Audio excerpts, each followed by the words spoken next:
What's up guys, it's Brad from Light Architect here. In this video I'm going to be showing how you can create a directional debris style explosion inside of Blender 3D utilizing the KHAOS add-on and a Mantaflow simulation. In this video I will also be showing how you can utilize multiple domain fields to create a more realistic explosive result. You don't always need to use multiple domain fields, however it does provide the ability to use the fire shader in different ways depending on which element of the explosion that you want to differentiate from the rest of the blast.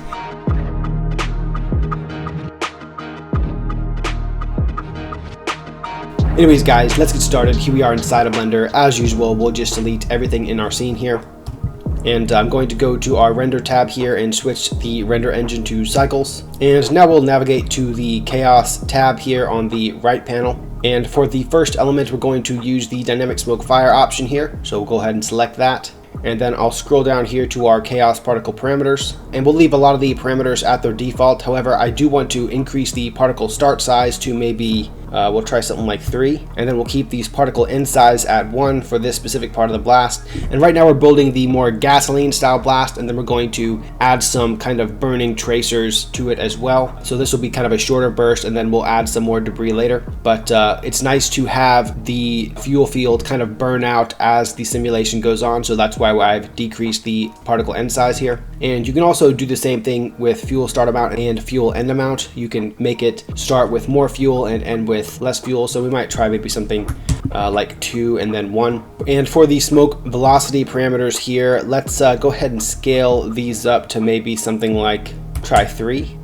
And that's just going to give the smoke a little bit of initial energy once the fuel particles burn out. And this should be pretty good here. Now I'll scroll up here, I'll find a spot on our timeline where I want the explosion to start. So I'll start at frame 20 here. Then I'll select our 3D cursor where we want our explosion to be. So I'll probably choose someplace up in the sky here. We'll kind of make it trail down off to the side. And now I'll click on the directional burst option here. And now as you can see here, we have a KHAOS domain field as well as a directional particle burst here with a fuel field attached to it.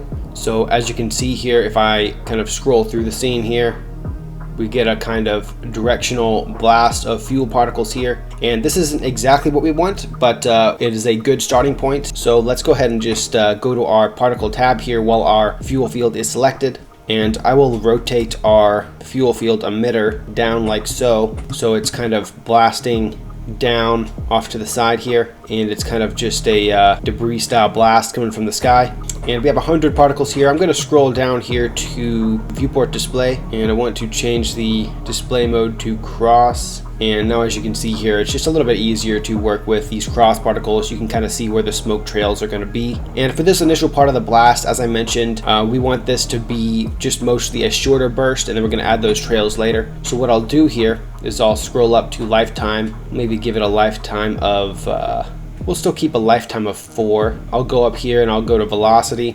And I don't want it to blast quite as far out here. I want to make it a little bit less of a violent explosion. So I'll decrease the normal velocity maybe to 12. See what this gives us. It's a little bit better. It's being a little bit too random here. I want to decrease the randomize to create a little bit more of a controlled fuel field. It's a little bit better. I might increase the randomize a little bit to create a little bit more randomness there. Alright, this is looking pretty good. I might change the end frame of our fuel particle emitter to maybe 23. So now it's just more of a shorter burst of particles. And I think this should be pretty good. I might just rotate it up a little bit. And yeah, I think this should be pretty good for our initial part of the blast. Might decrease the randomize a little bit, maybe 6. Because we're going to add those debris particles later. Maybe decrease the normal to 10. I might increase the number of fuel particles here to maybe 200. Alright, we'll go with this for now. And now I'll select our smoke domain here. And I want to relabel this smoke domain. I'm going to call it initial blast. And then I'll select our smoke fire directional particle emitter here. And I will label this one initial blast fuel field. And I'll actually label this our domain initial blast domain, just so there's no confusion there. And what we can do here, we can select our fuel field here, and I'll press M. I'll make it a new collection. And what I'll do is I'll call this initial blast collection. by doing this, what we can do is under our domain settings, just so select our domain one more time, we can go to our physics properties tab here, and under collections here, we can select the initial blast collection as our flow collection. And now this specific domain, once we bake it, will only bake this part of our simulation. Even though we don't have any other fuel fields added to the simulation yet, it's nice to have everything organized so that if we decide to rebake this later, once we've added other fuel fields to the scene and other domains, everything will work according to as we originally planned. So this is looking pretty good here. Let's adjust a few more of these domain settings. We'll keep the resolution division to add 128, but I might just reposition it a little bit bigger around our fuel field here just to make sure it covers our entire explosion here. So that's probably about right. I'll scroll down here to dissolve. I might dissolve our simulation over time as well. Maybe change the frame to dissolve these to 300. Then under fire, I'll change the reaction speed to maybe 0.15. So they'll just burn off a slight bit slower. And yeah, this should be pretty good. We need to add a cache here for our simulation data. So first we'll go ahead and save our project. So I'll call this directional debris blast tutorial, and now we can label our project. We'll call it directional debris blast tutorial. Save it, and now we can go to our cache folder here under our first smoke domain. We'll open up the output tab here. We'll navigate to that same folder where we saved it, create a new folder, and we'll call it directional debris initial blast cache. And we'll go ahead and double click that and select it and accept. And now this initial blast that we have created here, all of the simulation data once we bake it will be under that folder. And we'll also increase the end frame of our simulation to maybe 160. So give us just over 4 seconds there, 5 seconds ish. Maybe try something like 180 instead, give it a little bit longer. And yeah, this should be pretty good. I'm gonna go ahead, before I bake the simulation, let's go ahead and press Shift A. I'll add a wind force field to our simulation as well. And this is just to kind of break up the smoke a little bit. It's nice to add some real world elements to our scene. Just give it a strength of maybe 2. So we'll leave this as is, select our smoke domain. And finally, before we bake our simulation base mesh, I'll press Shift A again. I'll add a light to our scene. We'll just add an area light, put it just above our simulation. And this is just so we can see the detail in our simulation a little bit better. Because when we bake our simulation with a light in the scene, it just looks much better. And I'll just make the power for this light 2000. And finally, I'll select our domain, go back to our physics tab and click on bake data, and now give your computer some time to simulate your original explosion base mesh. Alright guys, so we are back and this is our original simulation base mesh. Let's go ahead and do a quick viewport preview to get an idea of what it's looking like in real time. So I'll just choose a nice frame here and go to view and viewport render animation, and now Blender is going to go through all of the frames in preview mode so that we can play it back in real time and get an idea of what our explosion simulation is looking like. Alright, so now that Blender has gone through our frames in preview mode here, I'll just close this. And I also want to change the end frame of our timeline here to the end of our simulation, so 180. And now I'll just go to render and view animation, and now we can see what we're getting here in real time. And as you can see here, just a pretty short burst of an explosion here, but it's looking pretty nice. Once we add some high resolution noise on top of the simulation, I think it's going to be really good. And then of course we're going to add those debris particles just blasting out and creating those tracer rounds, which will also give it a bit of larger scale detail. So I'll go ahead and close this here. Now what we're going to do is we'll select our smoke domain again here, and we'll scroll down here to our noise checkbox under gas, and we'll go ahead and select the noise checkbox. And depending on how much detail you want to add to your simulation, you may want to up-res your simulation by 3 or 4. Since I baked this original simulation at a resolution division of only 128, I think I'm going to up-res it just by 3.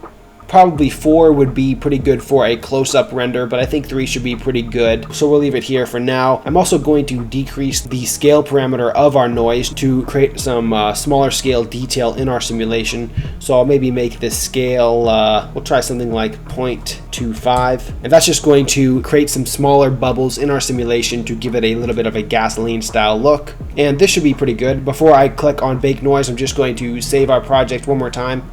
And now I'll just click on bake noise and give your computer some time to bake this noise on top of your original simulation base mesh.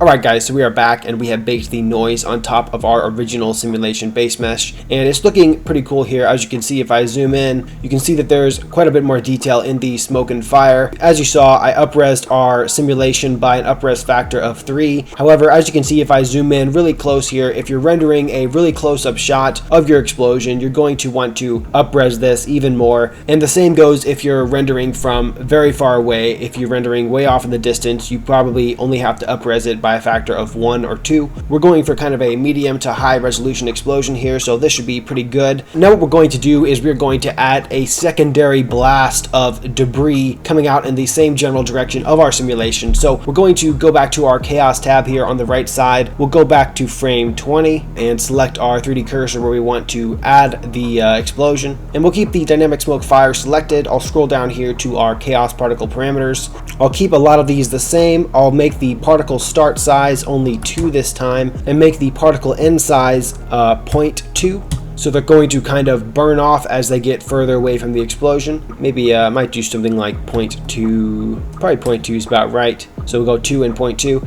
And fuel start amount, we'll put the fuel start amount at still at 1. And then fuel end amount at 1. And for the smoke velocity parameters, since this is kind of the debris part of the blast, I want to actually bring this down to maybe, we'll try something like 1.5. Same thing on the ending velocity parameters. So this should be about right. Now I'm going to scroll up here to our type of KHAOS. I'll click on directional burst. And now as you can see here, we have another smoke domain in our scene as well as another directional burst. And I'll just rotate our secondary directional burst down so it's the same angle as our initial fuel field. Before I get confused on the layout, I'm going to go ahead and relabel our new smoke domain as well as our new fuel field. So I'll call this fuel field, I'll call it secondary blast fuel field, and then I'll go here to our smoke domain and I'll call this secondary blast domain.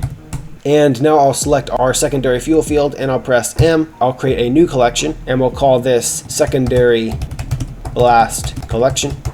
And this is so we can only bake our secondary blast smoke domain with this specific fuel system and not the one we've added in our first smoke domain. And now let's go ahead and adjust a few of the particle settings for our secondary blast here. So as you can see here, if we scroll through it, this is what our secondary blast is doing. I'll go ahead and turn off our initial blast fuel field just so we can work without it for now. I'll turn off our initial blast fuel field and I'll go to our secondary blast fuel field, go to the particle settings, scroll down here to display as, change it to cross, just because I like to work in this manner. And I want to adjust a few of the settings here. I'll change the normal to maybe 12, bring down the randomize to maybe 8, see what this does for us. I want to increase the lifetime of this one to maybe 8. Now we're getting a nice secondary blast here. I'll change the end frame of our fuel emitter to maybe 24. Then I'll increase the lifetime randomness to 1. Then I'll bring down the normal velocity to 10. And this is looking pretty good. I'm going to maybe rotate it up a little bit, decrease the randomize a tiny bit, maybe to 6. And it's just a matter of creating that nice shape for our secondary blast. This is looking pretty good. I might scale it down a little bit. And I might increase the lifetime of it to 10. And also, since I've increased the lifetime of our blast, what I also want to do is I want to go to our physics properties tab here while our secondary blast is selected, and then I want to actually go to flow source. And we've actually keyframed the size of these fuel particles to go down over time. However, since we increased the lifetime of this fuel field, we want to actually keyframe it manually here as well. So what I'll do is I'll go here to the beginning of our blast, I'll clear the keyframes, I'll press I over our size to give it a keyframe there. I'll scroll down to the end of our blast around here, then I'll bring the size down to 0.2, press I again, give it another keyframe, and now the size of these particles will go down over the course of the entire explosion. They'll kind of look like they're burning out. And this should be pretty good. I might go back to our particle settings really quick. I might increase the randomize just a little bit to see if we can get some particles out here as well. I think this is looking pretty good, but feel free to experiment with yours. I'll bring down our randomize all the way down to 5. Alright, so this should be pretty good. Now I'll select our secondary blast domain, and we want to make sure that it captures our entire fuel field. So let's just make sure that the biggest part of our blast is covered. So I'll just bring it over here, scale it up a little bit, maybe something like this. Alright, so this should be pretty good. Now I'll go to our smoke domain settings here. For this secondary blast, I want to give a little bit more initial resolution divisions so that this debris style field has a little bit more detail initially before we bake that high resolution noise on top of it, and kind of carves up the smoke in a more unique way. So I'll actually increase the resolution divisions a little bit to maybe try 170. And I'll scroll down here. All this is looking pretty good. We want to create a new cache for our system, so I'll go ahead and select our output folder for our cache data. Go to that same folder, directional debris, create a new cache file. We'll call it directional debris secondary blast cache, and accept. And we'll change the end frame of this cache as well to 180. And all this is looking nice. Under fire, I'll decrease the reaction speed to 0.15. All this is looking good. And finally, we do need to go under collections. We want to make sure that this is the secondary blast collection that contains our secondary blast fuel field. Because if we don't do this, we're going to get the result of both of those fuel fields, and we only want to get this secondary blast. Alright, so this is looking pretty good. Now let's just go ahead and save our project. And I'll just go to Bake Data and give our computer some time to simulate the base mesh for our secondary explosion. Alright guys, so we are back and we have baked our secondary explosion here, and as you can see, super nice looking tracer debris particles coming out here. One more time, I'm going to preview our explosion in real time to see what we're getting so far before I bake the high resolution noise on top of the secondary simulation as well. So I'll just go to View and Viewport Render Animation one more time here, and Blender will go through all of our frames so that we can play it back in real time and get an idea of what we're working with.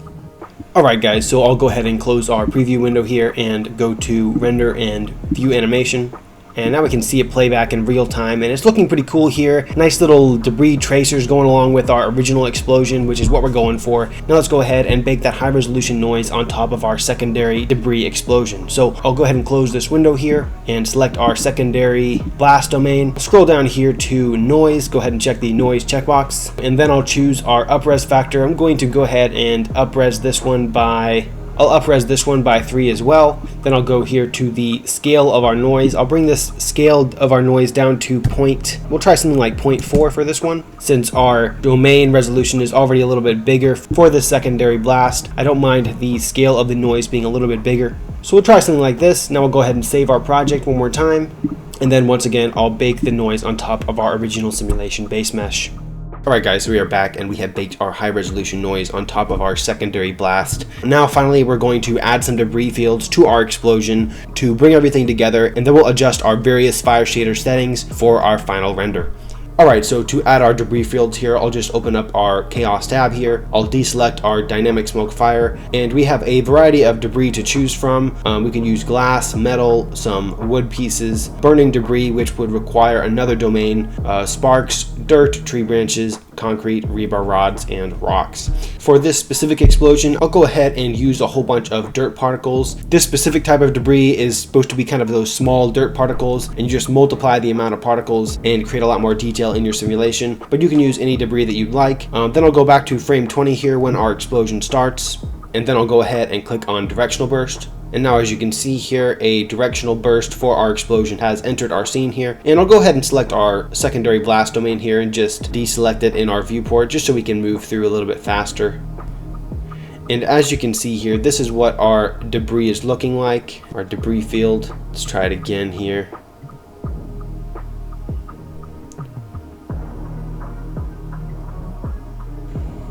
And we're getting some kind of weird debris field going backwards here. I might just select our main blast domain as well and just deselect it here for a second and just disable some things in our timeline so we can just work a little bit easier here.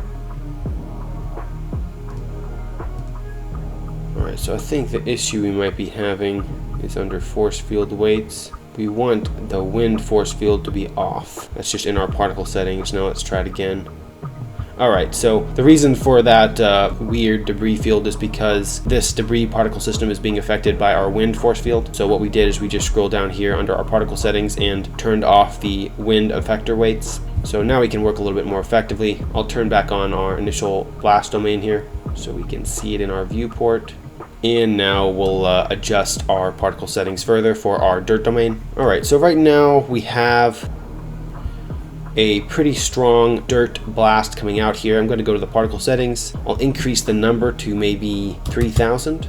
Get lots of particles here. I do think they're blasting out a little bit too quickly, so I'll change the normal velocity to maybe 6, and then I'll bring the randomize down to 6 as well. And we'll try this again here. All right, that's looking a little bit better. They're dropping off pretty quick here, so I might under physics, I might decrease the drag setting to 0.5 and the dampening to 0.04. Then I'll decrease the randomize a bit to maybe 4. Now let's try it again. All right, this is looking pretty good here. Still dropping off pretty quick. I might decrease the drag even more, or maybe decrease the dampening to 0.2.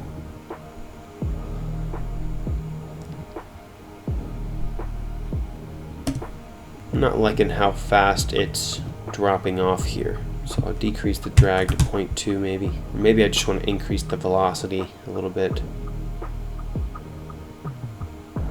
We'll increase the velocity to 10. And try this one out.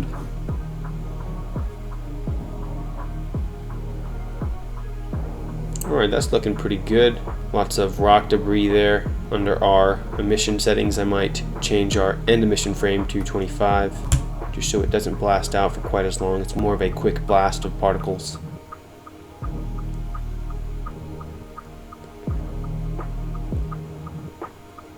And this is just a matter of your personal preference where you want that debris to be. And one other thing that's also nice to do for the simulation is under render, you can increase the scale randomness. I already have it at 1 here for now, but just in case you want to add some more variety, you can increase that as well. And yeah, this should be pretty good. And now I'll go ahead and turn on our secondary blast domain really quick, just so we can see everything together. And this is looking pretty awesome in my opinion. Lots of dirt and debris particles. I think it's going to bring our explosion together pretty nicely. I might just go back to frame 20 here and add one more debris field. I'll deselect dirt and select, we'll try rebar rods. Add another directional burst, rotate this around, go to the particle settings, go to the field weight section, turn off the wind field weights, and let's see what we're getting now. We'll turn off our secondary blast domain again here. I might turn off our initial blast domain as well. So now we can just work with our debris fields. We got our rebar particle emitter, just kind of rotate this, we'll give it a little bit more randomness, give it to 10.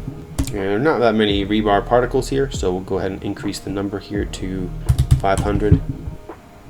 So one thing I did to work a little bit faster with our debris fields is under our domain fields, I've just deselected our fluid options here. So now Blender isn't going to load that data.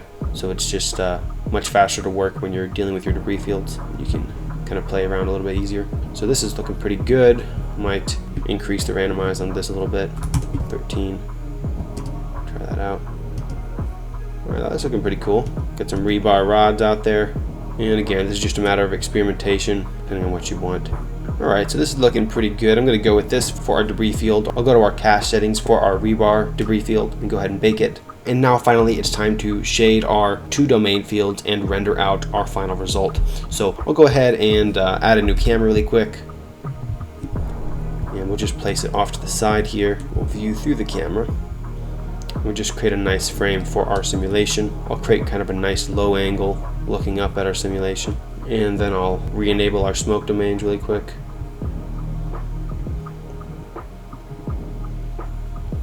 Alright, so now we have both of our domain fields as well as our debris fields. And I'll just put it up here on the top left of our camera. We'll close our KHAOS tab here. And now it's time to shade our simulation. One thing when you're shading your smoke and fire is that you really want to make sure that your lighting is right for rendering your volumetrics with some shape. So for example, right now I just have this top area light, which will give it some nice shape since it's not coming from camera, but I'll just kind of scale it down a little bit. And we're going to use this as our primary source in the scene. But I will go here to the world settings and just add a basic HDRI. So I'll just add an environment texture really quick, open a new one. I have one from HDRI Haven that I've just been using a lot lately. Open it up, but then I'll actually, under strength, I'll bring this down to 0.15. So it's just a very, very ambient fill light for our volumetrics. And then for our overhead area light, I'll increase this to maybe 3000. So we have a pretty strong source from above and then some fill light from our HDRI in our world settings. And this should be pretty good. Now I'll go to our shading tab, and right now we're in EV mode. We want to switch to cycles here, and I want to go to viewpoint camera, and we're seeing our HDRI in our background. So what we're going to do to get rid of that is we'll just go here to our render properties tab. Under film, I'll just click on transparent. Now we can view our scene without the background of our HDRI. And now first I'll select our initial blast domain, and we're going to adjust a few of the settings here. And as you can see here, we have our KHAOS fire shader. We're going to give our explosion a little bit more realism. I'm going to go ahead and increase our smoke density to 1000. As you can see, that's going to thicken up our smoke quite a bit. And then I want to increase the smoke contrast to maybe something like 6. And by doing this, you can carve up the flames in your smoke and give it a little bit more large scale detail. As you can see here, it's carving up the flames a little bit more now. It looks a little bit more detailed. And for the flames brightness, I'll increase this to 100. Now we have a nice bright fireball here. And for the flames contrast, I'll leave it at 5. I might bring down the brightness to maybe 80. But this is looking pretty good. Now I'm going to go to our secondary blast domain now. And in these settings, I'm going to increase the smoke density quite a bit. I'm going to go for 10,000. And these are for the streaming particles. Now, as you can see here, we're getting a much denser streaming particle system here. I also want to increase our smoke color to give it a little bit more like a dust look for this secondary particle blast. So as you can see, it's bringing out the explosion a little bit more. We'll leave the contrast at 2. Flames brightness, I'll leave it at 6. Since this isn't really the part of our explosion where we want a lot of brightness, this is just more of that secondary debris blast. And yeah, this should be pretty good. I'm gonna increase the flames brightness to 10 just for fun, but we're not seeing it right now. And under the initial blast domain as well, I might play around with the brightness of our smoke. This should be pretty good. Let's see, maybe smoke density, I'll put it like 5,000 instead of 10,000. But feel free to play around with those settings depending on the look you're going for. I think this is going to be pretty good for our simulation. It's a nice blend of fire and smoke blasting out here, and then of course we have our particles as well. It's also important to see what your explosion is looking like at different points. So for example, we can go to frame 80 here, go into rendered view, and just see kind of generally what we're getting in preview mode. Nice little explosive blast. Nice little blend of darker smoke in addition to our brighter smoke here. I think this is going to look pretty good. So now that we've set up our smoke domain settings, let's adjust a few of our render settings for our final output. So I'll just go here to our render properties tab. I want the sampling to be maybe 32, not too much. You can increase it if you want some more detail, but that should be pretty good for the sake of the tutorial. And under volumes, I might decrease the step rate render to 0.2 and then decrease the max steps to maybe 300. And that just is going to give it a little bit more detail, but you can leave it as default if you like. For light paths, I'm going to increase the volume bounces to 4, and that's going to let the light that we're hitting the smoke with bounce around the smoke a little bit and give it a more realistic look. Under advanced, I'll check the seed stopwatch for some noise variation. Under our output settings, I'm going to use the file format OpenEXR, and that's just a good visual effects output, and I'll choose an output for our beauty pass here. We'll just choose our main folder, call it directional debris beauty pass. Accept. And now what we want to do is we want to also export an emission pass to composite our flames more effectively. So under our layer properties tab here, just go here to emission pass and select this. And then I'll go to our compositing tab here, click on use nodes. And now what we want to do is we want to create another file output for our emission pass. I'll press Shift A, go to output, file output, and move our emission pass here to our new file output. And then we'll just create a new folder for it. Call it directional debris emission pass.